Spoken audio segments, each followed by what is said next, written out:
It's not such a problem. In fact, it's good for you and me. साथियों शुरू करें। राहुल जी आपको संबोधित करेंगे, उसके बाद में 3-4 सवाल लेंगे। आधे घंटे या 35 मिनट का समय है हमारे पास, तो मैं राहुल जी से गुजारिश करूंगा कि अब शुरुआत करें। धन्यवाद जयराम जी। कल प्रधानमंत्री जी ने पार्लियामेंट में 2 घंटे, शायद 2 घंटे 13 मिनट, 2 घंटे 13 मिनट भाषण किया। उसमें अंत में 2 मिनट उन्होंने मणिपुर की बात की।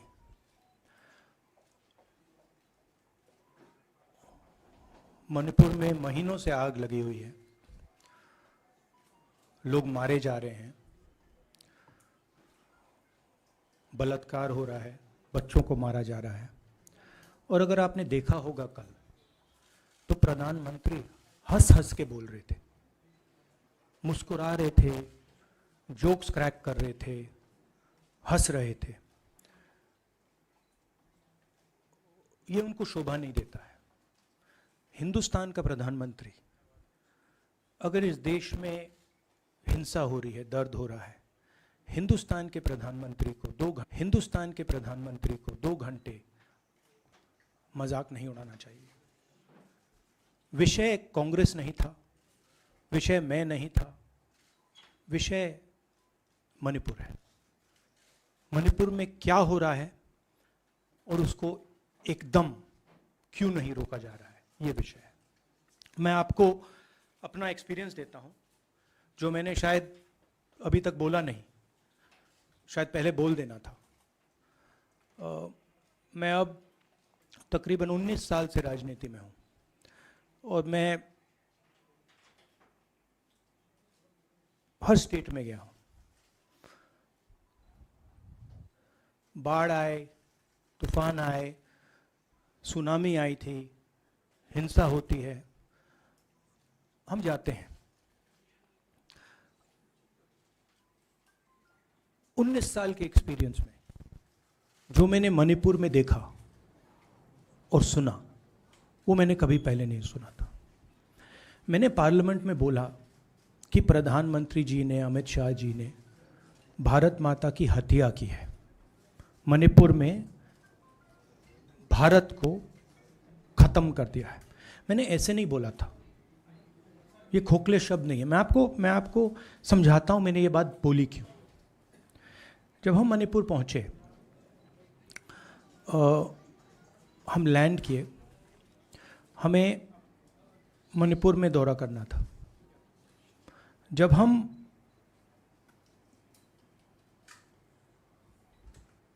मेटे एरिया में गए, हमें साफ कहा गया था कि अगर आपकी सिक्योरिटी डिटेल में कोई भी कुकी होगा, उसको आप यहां मत लाइए क्योंकि हम उसको मार देंगे। और जब हम कुकी के एरिया में गए, हमें कहा गया अगर कोई मेटे आपकी सिक्योरिटी डिटेल में होगा, उसको आप मत लाइए, उसको हम गोली मार देंगे। हम जब गए, हमें मेटेज को परे करना पड़ा, हमें कुकीज को परे करना पड़ा। मतलब एक स्टेट नहीं है, आज 2 स्टेट है। स्टेट की हत्या कर दी गई है और उसको चीर दिया गया है। इसलिए मैंने बोला हिंदुस्तान की हत्या मणिपुर में बीजेपी ने कर दी है। और जब मैंने कल प्रधानमंत्री को देखा हंसते हुए, मजाक उड़ाते हुए, मैं समझ नहीं पा रहा था कि हिंदुस्तान का प्रधानमंत्री इस प्रकार से कैसे बोल सकता है। प्रधानमंत्री को ये पता नहीं लग रहा है कि हमारे देश में क्या हो रहा है। छोड़िए, नहीं जाना चाहते हैं, उसके भी कारण हैं, शायद मैं बता नहीं सकता हूं आपको, उसके कारण हैं। मगर अगर जा नहीं सकते हैं, तो मणिपुर के बारे में बोले तो हिंदुस्तान की आर्मी, आप सब जानते हो, सेना को आप जानते हो, जो मणिपुर में हो रहा है, हिंदुस्तान की सेना उसको 2 दिन में रोक सकती है। 3 दिन नहीं लगेंगे। अगर हिंदुस्तान की आर्मी को कहा गया कि यह तमाशा बंद करो, 2 दिन में यह तमाशा ड्रामा बंद हो जाएगा। प्रधानमंत्री मणिपुर को जलाना चाहते हैं, आग बुझाना नहीं चाहते हैं। यह है सच्चाई। अब आप अपने सवाल पूछिए। Would you like me to say it in English? I watched the Prime Minister of India yesterday speaking for 2 hours, laughing, joking,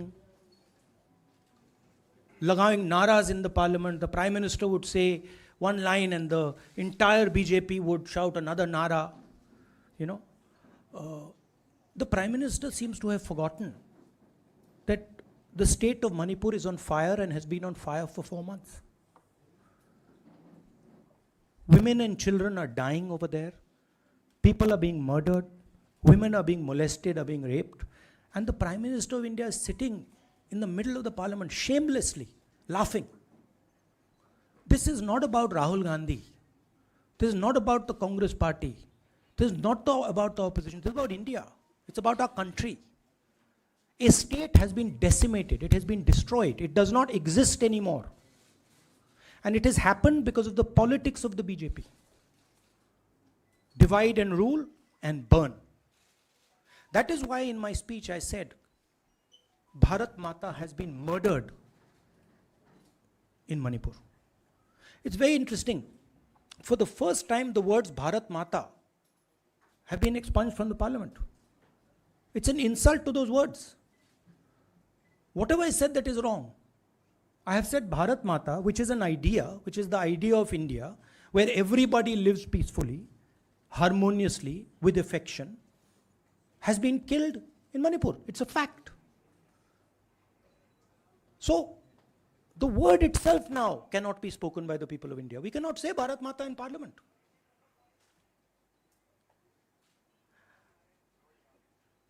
I want to tell you about my own personal experience of Manipur. I've spoken to you about, I spoke in parliament about the women I met, the pain I heard, but I want to tell you why I said India has been murdered in Manipur. And I said it because Manipur no longer exists as a state. A state requires control, a state requires authority. That is disappeared in Manipur. It does not exist. And I saw this with my own eyes. When we went to Manipur, when we went to the Meitei area, we were categorically told that please ensure, we want you to come, we love you, but please ensure that if there are any cookies in your security detail, they do not come into our area or we will shoot them. When I went into the cookie area, we were told the same thing. We love you, we want you to come. But please make sure, if there are any Meiteis in your security detail, we will shoot them. Do not bring them here. Before going to the Meitei area, we had to remove all cookies from our security detail. Before going to the cookie area, we had to remove all Meiteis from our security detail. When we went there, the security forces, central security forces, told us we have never seen anything like this. We were told it is completely outside our control. Okay? That is why I said Manipur has been murdered by the BJP and the idea of India has been murdered by the BJP in Manipur. I was not speaking metaphorically. I was speaking literally. Now, the Indian army, it will take the Indian army 2 days to put an end to the nonsense that is going on in Manipur. The Prime Minister refuses to stop the fire. He wants Manipur to burn. He allows Manipur to burn. Because he did want it to stop. There are tools in the hands of the Indian government that can stop it immediately. I know. I have full faith in our army. I know. And every Indian citizen knows that if the Indian army is told, please put an end to this, it will stop immediately. There are reasons for the PM not being able to go to Manipur. I'm aware of those reasons. I don't want to say them publicly. But there are clear reasons as to why the Prime Minister is not going there. That is why we wanted the Prime Minister to speak in Parliament. That is why we wanted Manipur to be on the agenda in Parliament. And what did the Prime Minister do? He ridiculed the state. He ridiculed the women of the state. He laughed at the women of the state. That's the truth. Now please ask your questions. Sanjeev mike देना यार. Finally, I just want to say one thing again in English. See, the Prime Minister, when he becomes Prime Minister, he ceases to be a politician. He becomes the representative of the voice of this country. The politics should be put aside.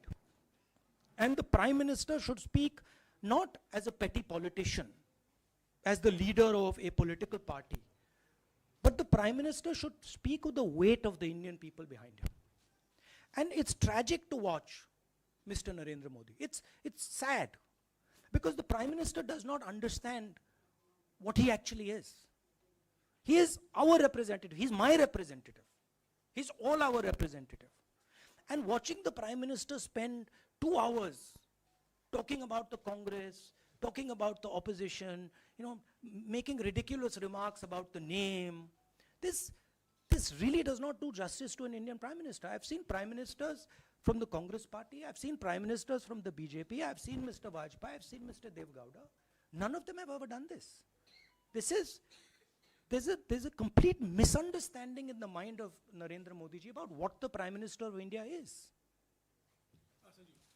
Rahul ji, you wanted the Prime Minister to speak in Parliament, and now that he's spoken, and you've said that he wants Manipur to continue to burn.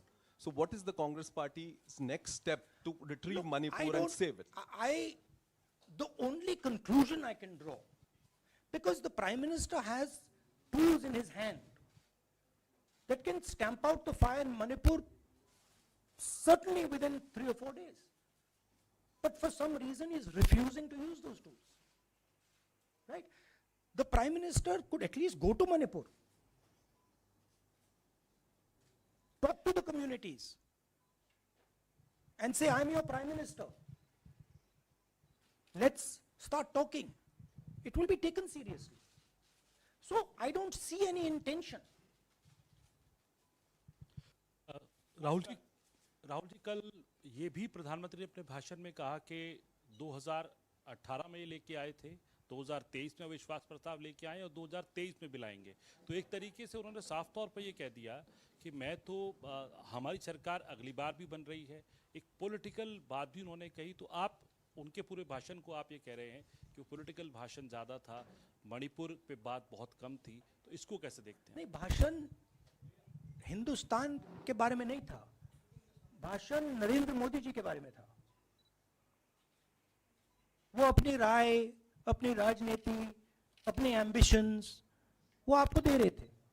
सवाल ये नहीं है कि नरेंद्र मोदी जी 24 में प्रधानमंत्री बनेंगे या नहीं. सवाल ये है कि मणिपुर जल रहा है, महिलाओं का बलात्कार हो रहा है, लोग मारे जा रहे हैं. सवाल ये है, अगर ये प्रधानमंत्री कहना चाहते हैं तो ये पब्लिक मीटिंग में कहें. मजाक बनाना चाहते हैं तो जब मणिपुर नहीं चल रहा है तो करें. बट प्रधानमंत्री को ये समझ आनी चाहिए, बात समझ आनी चाहिए कि पार्लियामेंट में जो चर्चा हो रही थी वो उनके बारे में नहीं थी, वो मणिपुर के बारे में थी. सर नमस्कार. कल प्रधानमंत्री ने बार-बार कांग्रेस का नाम लिया और ये आरोप लगाया कि नॉर्थ ईस्ट और मणिपुर की सारी समस्याओं के कांग्रेस जिम्मेदार. आप क्या जवाब देंगे? नहीं, अभी मैंने बोला ना, वही तो जवाब है. मुझे प्रधानमंत्री को जवाब देने की जरूरत नहीं है. मैं सिर्फ ये कह रहा हूं कि एक स्टेट की हत्या की गई है. भारत माता कि हत्या कर दी गई है मणिपुर में, भारत माता की हत्या मणिपुर में कर दी गई, और प्रधानमंत्री लोकसभा में मजाक उड़ा रहे हैं, हंस रहे हैं, नारे लगवा रहे हैं। मुझे क्या जवाब देने की जरूरत है?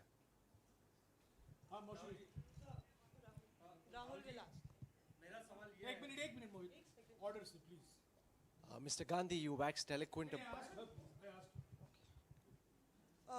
राहुल, आपने बोला कि प्रधानमंत्री ने बोला सदन में कि गृह मंत्री अमित शाह ने विस्तार से जवाब दे दिया। अमित शाह साहब ये कहते हैं कि मणिपुर के सीएम को हटाने की जरूरत इसलिए नहीं है क्योंकि उन्होंने हमारी पूरी बात सुनी, और वो कभी भी कोई हमने डीजीपी चेंज किया, डीजीपी चेंज कर दिया, उन्होंने जो भी प्रशासनिक व्यवस्था हम चेंज करना चाहते थे, इसलिए मणिपुर सीएम को हटाने की मणिपुर कोई जरूरत सीएम, नहीं। जब मैं मणिपुर गया, मणिपुर सीएम ने जो मणिपुर में हजारों वेपन्स जो लूटे गए, वो मणिपुर सीएम के नीचे ही हुआ। तो क्या अमित शाह चाहते थे कि ये हजारों वेपन्स लूटे जाएं?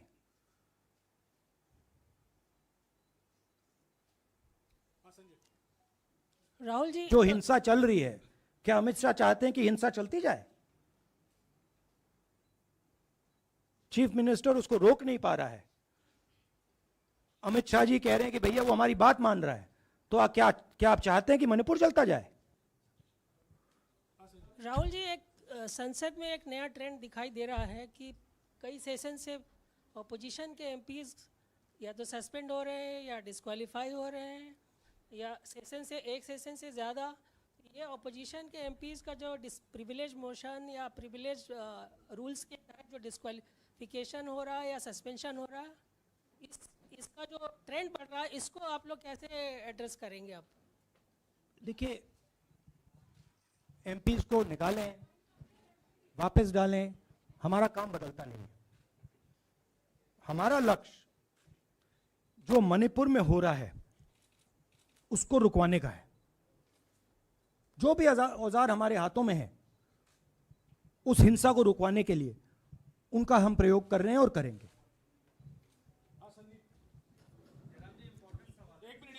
Yeah, Mr. Gandhi, you talked about using the army, deploying the army to control violence. You spoke that in Parliament. You've repeated here. But the BJP has criticized you and even previous Congress governments, saying that we want to solve the issue through dialogue. And they've criticized that in the 60s, in 64, the Mizo National Famine Front was bombed by the Indian Army, by the Indian Air Force. So they said that, you know, they do not believe I in... have never heard, in my entire career, I have never seen, I have never been told, anywhere I have been in India, that if you take this person as a security officer with you, we will put a bullet in his head. I have never heard it. And I heard it twice in Manipur. That means there is no dialogue in Manipur. There is pure violence taking place in Manipur. The first step is to stop the violence, put an end to it. I point out the army, but what I mean is that the Prime Minister has multiple instruments in his hands. He's not using them. It's been burning for 4 months. He's doing nothing and he's laughing. I'm amazed people can't see this. That he's sitting in Parliament and laughing. Jairam ji, Last question. Jairam जी, मोहित दुबे हूँ news nation से। आपने 37 minute का भाषण जयराम जी राहुल जी नहीं, मतलब आप मुझसे जयराम कर रहे हैं या उनसे राहुल जी आपने जय सिया राम। राहुल जी, आपने 37 मिनट का भाषण लोकसभा के भीतर दिया और 37 मिनट में सिर्फ आपको करीब 14 मिनट ही दिखाया गया, बाकी आपके चेहरे पे कैमरा नहीं था और आप मणिपुर गए, मैक्सिमम टाइम आपने मणिपुर के ऊपर बोला। इस परंपरा को आप किस तरीके से देखते हैं? पता नहीं, शायद कॉन्ट्रडिक्शन है। शायद पीएम मेरा चेहरा टीवी पे नहीं देखना चाहते, मगर फिर पीएम मेरी वीडियो के बारे में बात करते हैं, तो पता नहीं क्या है, बट मुझे लगता है शायद उनको मेरा चेहरा टीवी पे देखना अच्छा नहीं लगता। कोई प्रॉब्लम नहीं है, जो मैंने बोलना था, देखिए मुझे अपना काम करना है। मैं जानता हूं कि मीडिया पे कंट्रोल है, लोकसभा राज्यसभा टीवी पर कंट्रोल है, वो उसके बारे में मैं कुछ ज़्यादा नहीं कर सकता हूं, मगर मुझे अपना काम करना है, मैं अपने काम को करता हूं। जहां भी भारत माता पर आक्रमण होगा वहां मैं आपको खड़ा मिलूंगा, भारत माता की रक्षा करते हुए मिलूंगा।